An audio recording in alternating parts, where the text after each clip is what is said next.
Hey, ciao, ciao, ciao. What's going on, people?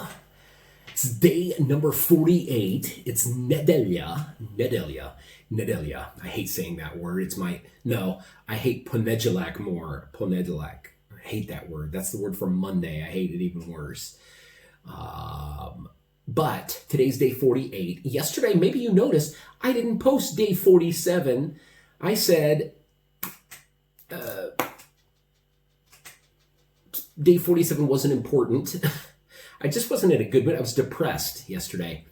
I mean, I did post a video. I went out, one of those boring walk around videos because I got up at I was up 4 every day almost. But then I left the house at 7, walked around, came back here at 9. So I made a little video about that. But when after I got back at 9:30, it started pouring down rain at 10. It rained all day. And so I was just sitting here thinking, what am I doing with my life? So depressing. And then it started getting later in the afternoon. I said, man, I don't want to deal with making a stupid video. I didn't want to look at the news, Have you ever been there? Givoli. For my Stella Artois, one of my favorite foreign beers. I bought it because it was on sale. Something I was thinking. After I went through my depressive state and then I came back up. Today I've been in an okay mood, just kind of blah. But I came in earlier today for lunch and I thought, okay. I went to the store this morning too and bought quite a bit of stuff. I bought some batak, I bought some cevapi, and I bought some plieskavica, the packets that I can fry, whatever. And I bought some more beer and some Zajacsko, some Stella Artois. I came in here for lunch and I thought, what am I going to eat? And then I thought, you know what? The biggest stressor in my entire life now is, what am I going to eat for lunch? A cevap, a batak, a plieskavica, and then what am I going to drink with it? Am I going to have one of these 30 bottles of rakia? Am I going to have a Stella Artois or Zajacsko or a bottle of wine? That's the stressors of my life right now. A lot of other people are stressing over many, many other things. I don't mean to laugh about it, but that's my biggest stressor now. What am I going to eat and what am I going to drink here, Charles? And it stressed me out, kind of.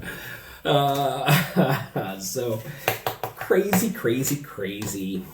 Anyway, my friends, today's day 48. Day 49 is going to be the best day of this whole entire mess I've been in. Out of the 49 days, tomorrow will be 49 days. Tomorrow will be the best day. Why? Because the best day I can go to a bar, I can go to a nargila bar, I can go to a restaurant, I can go out of the house. Tomorrow is the day. Monday, the 4th of May, is a day we can all go out in the community. We can go eat, we can go to the bars. We're still supposed to be in small groups of 2, I think. Or did they say 5? I don't remember. I just read that earlier. So that's great news. So I'm really excited. So I don't have to drink a beer here in this house. I hate drinking beers at my house. So I can't wait for that. I'm going to smoke. I'll show you some footage from the bars I'm going to go to tomorrow. So that should be somewhat more interesting. And what else? The pictures you saw before this video, before you heard me jabbering here, you saw 2 pictures. That was from me in the Serbian newspaper, a really cool interview that a friend of mine, Anna, did. I had the 2-page cover in the center, 23 and 24, 2 pages of me. Also, the coolest part, if you follow me on Facebook and Instagram, I was also in the Australian newspaper. They had the same exact article in their Serbian-Australian paper, the biggest Serbian-Australian publication in Australia. My friends in Melbourne saw it, in Sydney. They sent it to me, pictures of it. So that was really neat. I think of my life, how cool is that? I've been in Australian newspapers. That's 13,000 kilometers from here. I've been in the Croatian newspaper twice. Zagreb paper, the Croatian big paper.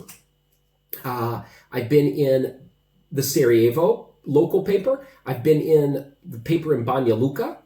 I've been in a Macedonian online news thing about Skopje that I was in that. They put me in there and got quite a few messages from Macedonian folks or North Macedonian folks. And I've been in the paper in the USA before, of course, and here in Serbia. I mean, that's neat, you know? How cool is that? Oh, also Crna Gora. When I was there for New Year's, I made videos from, what was the name of it? Not Kotor, but,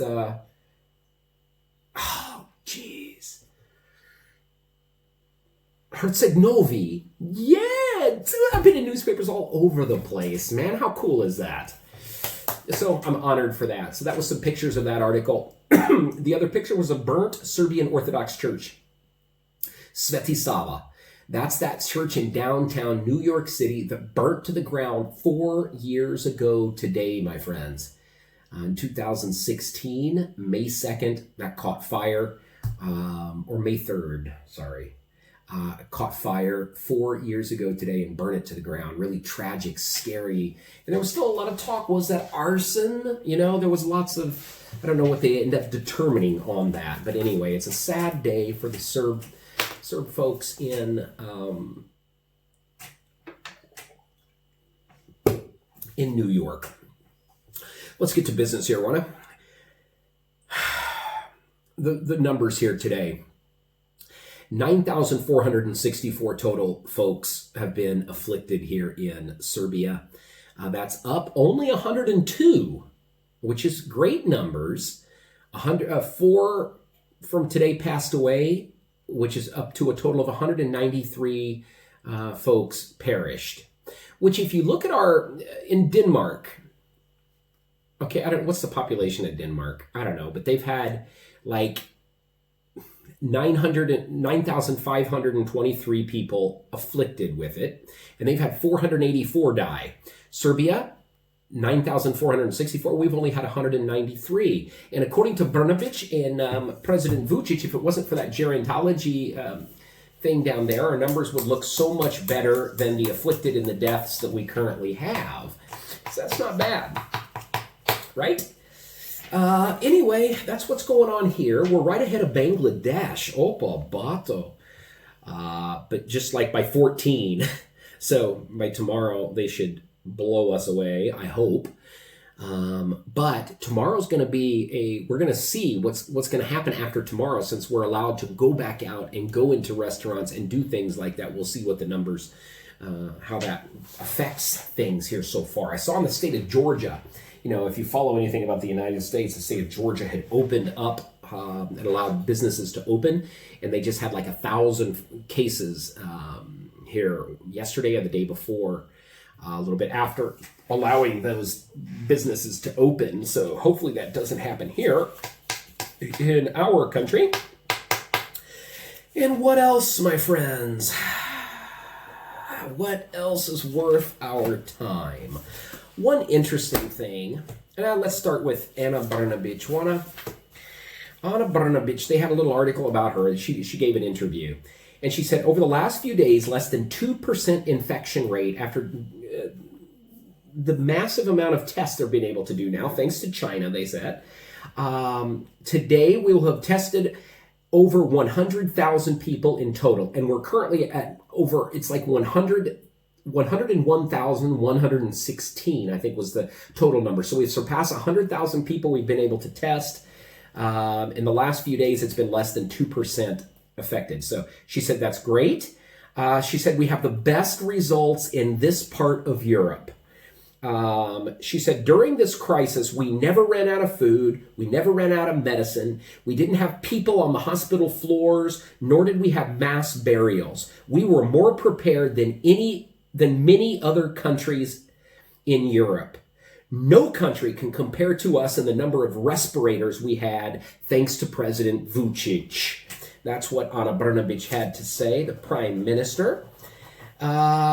She said also about tomorrow being able to open the country. She said there's really no info on lifting, or no specific date on lifting the state of emergency. We're going to see how it goes for the next few days. She said, but if the numbers we see a substantial rise in the numbers after opening the country tomorrow, they're going to clamp restrictions back on us, my friends. So please, when you go out to the restaurants and stuff, stay apart, you know. Let's get this done, guys, so we can so we can get on with it. Wanna? Srpska napredna stranka. This is scary. Srpska napredna stranka said that someone threw a grenade in one of their officials' yards. Nebojša Zdravkovic, his home in Pinosava,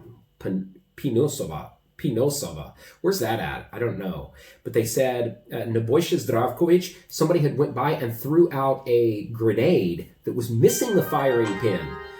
So they said this is serious. They meant serious harm, and they're really trying to find out who did that. So that's kind of scary. Somebody's targeting. Oh, Srpska napredna stranka, folks. What else? Let's watch really quickly. Let's watch this article because this is really interesting. I made a little video about it. It was in the New York Times, talking about President Vučić, how he's praising the Russian arms sales, how they've really helped Serbia be prepared. This is the 21st anniversary of the shooting down of an F-16. So watch this. This is really interesting little video. Okay, we've got some interesting news today. 21 years ago today, this team flew in here to Serbia and rescued the F-16 pilot who was shot down over Serbia on this day. That's the team that came in. On May 2nd, 1999, David Goldfin's F-16 fighter was shot down by Serbian surface-to-air missiles. Combat search comprised of parachutemen and combat controllers scrambled to his rescue. After a hair-raising operation, the Serbs were trying to capture Goldstein, who was escaping and evading. The air commandos managed to locate and get him out. Mr. Goldstein is now the top general in the Air Force. Reminiscing of the rescue, Goldstein had recently said, "Because of this combat rescue team, I was able to return to my family 20 years ago today. We will always be thankful for the sacrifice and courage. The night I was shot down, airmen soldiers flew through enemy airspace, risking their lives to save mine." And your President Alexander Vučić, is actually, today, Serb leader praises Russian arms 21 years after NATO bombing. Serbia's president thanked Russia on Saturday for making the country 10 times stronger than when NATO bombed them in 1999. He spoke Saturday while visiting the Air Defense Unit near Belgrade. This is a blah, blah, blah. This is great support for our defense of our towns, protection of our infrastructure. We don't want to attack anyone. We want to protect the future of our children, he said. Vučić's visit to the Air Defense Unit coincided with the anniversary of the day U.S. Air Force F-16 jet was shot down over Serbia. David Goldfinch was rescued by Americans. Goldfinch is now a general who serves as Air Force Chief of Staff. He said, "I'm proud to be visiting the brigade that shot down the F-16. Russia's arming of Serbia with warplanes, tanks, and anti-aircraft systems is watched with unease in the Balkans and the West amid simmering tensions in the region, which led through a devastating civil war in the 90s. Then you always have this in about everything you read. Well, this part anyway, right here. NATO intervened in Serbia to stop a bloody Serb crackdown against Kosovo Albanian separatists in 1999. Interesting date in history.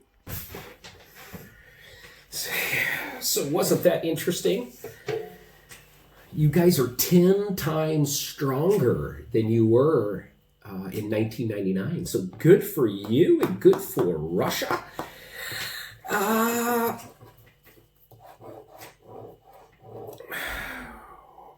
Something else that was in the news, in the airline. I read lots of news about the airlines, of course, because I want to keep abreast on what's going on and how I can get out of here and when I can get out of here.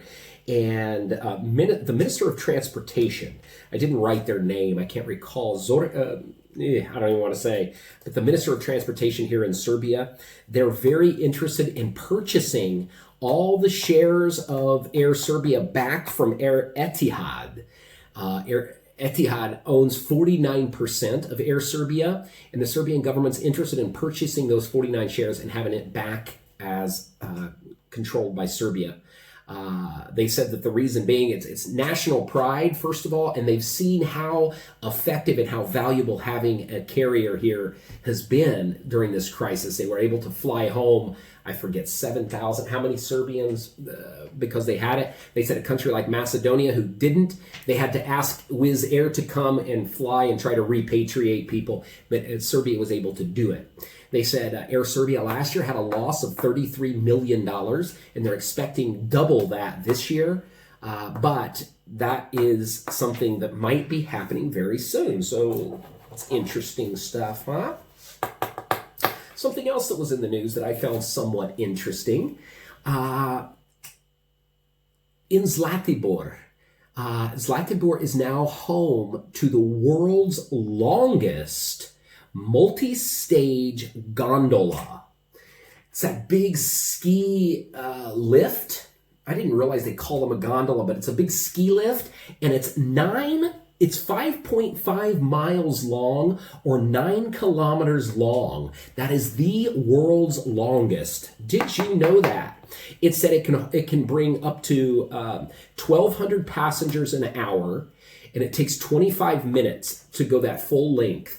And it is, the longest one prior to this had been in China. It was 7.4 kilometers, and it was in this national park in China. I can't say the name of the place, but that's where they filmed Avatar, the movie Avatar, some scene from it or all the scenes from it or something.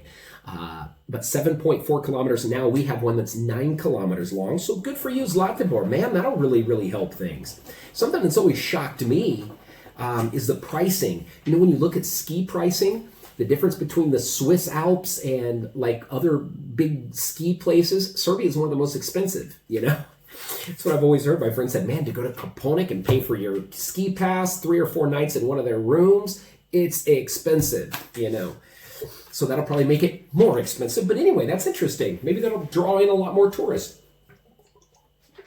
A great boom for the Opština of Užice. Isn't that the... that would be in Užice's Opština, correct? Zlatibor, Mokra Gora, and Koponik. I don't know. Anyway, you'll tell me. Foreign Minister Dacic, my favorite Serbian politician, was in the news. They were talking about the elections. He said, Foreign Minister, this is the headline, Foreign Affairs Minister calls to postpone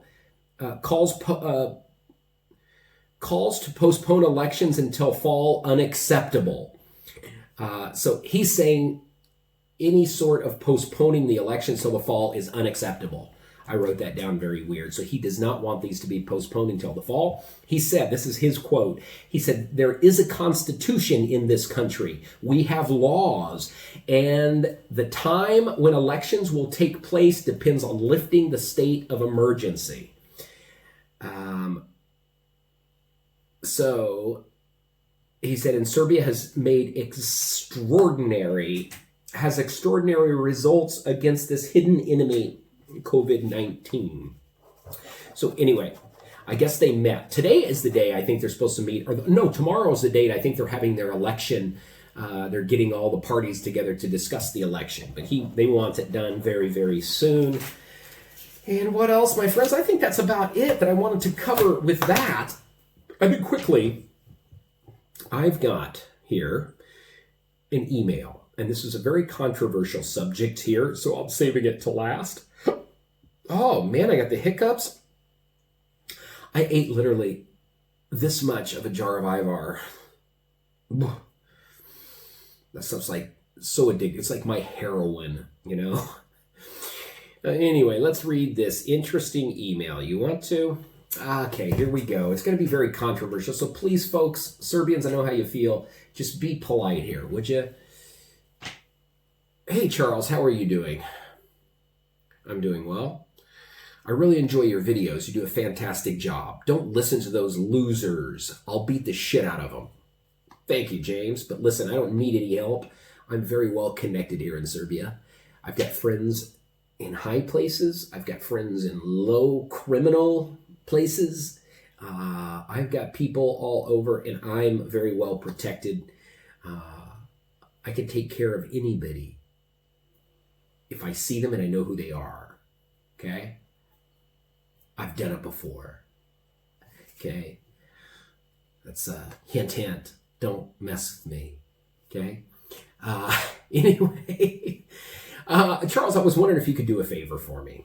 I'm a gay guy, 45 years of age. I want to go to Serbia.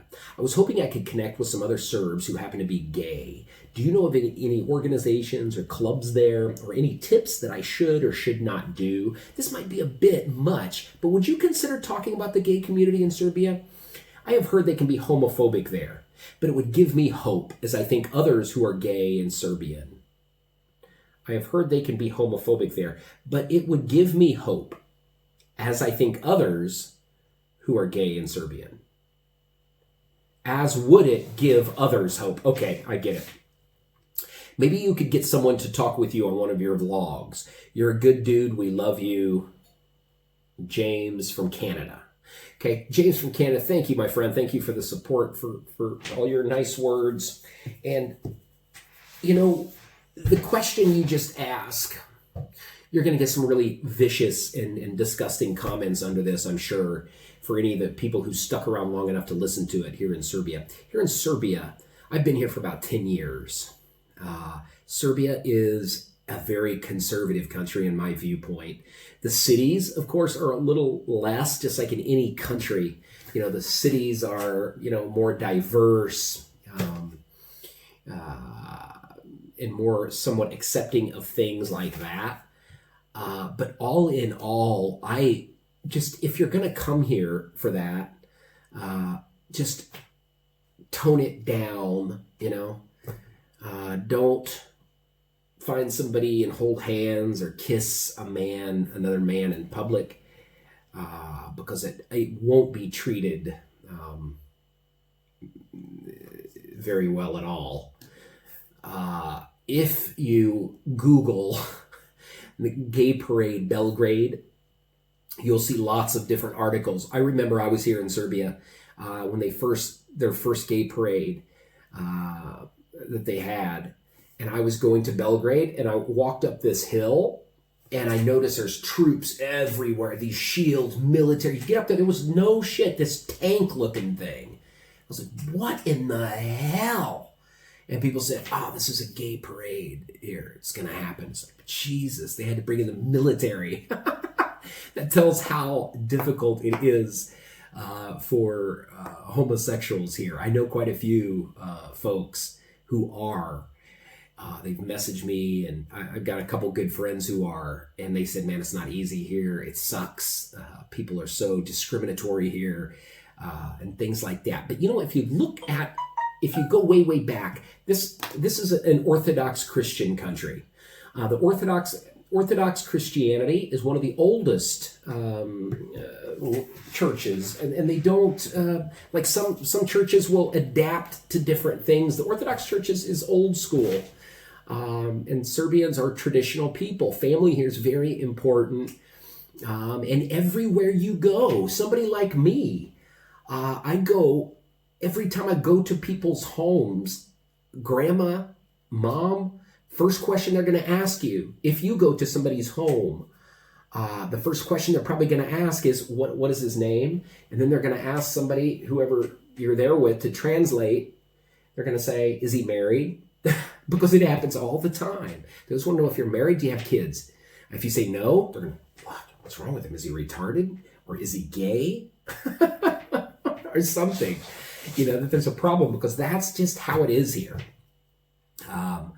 But anyway, I wish you well. I hope you have fun. You know, Serbia is a great place. The whole Balkan community is absolutely phenomenal.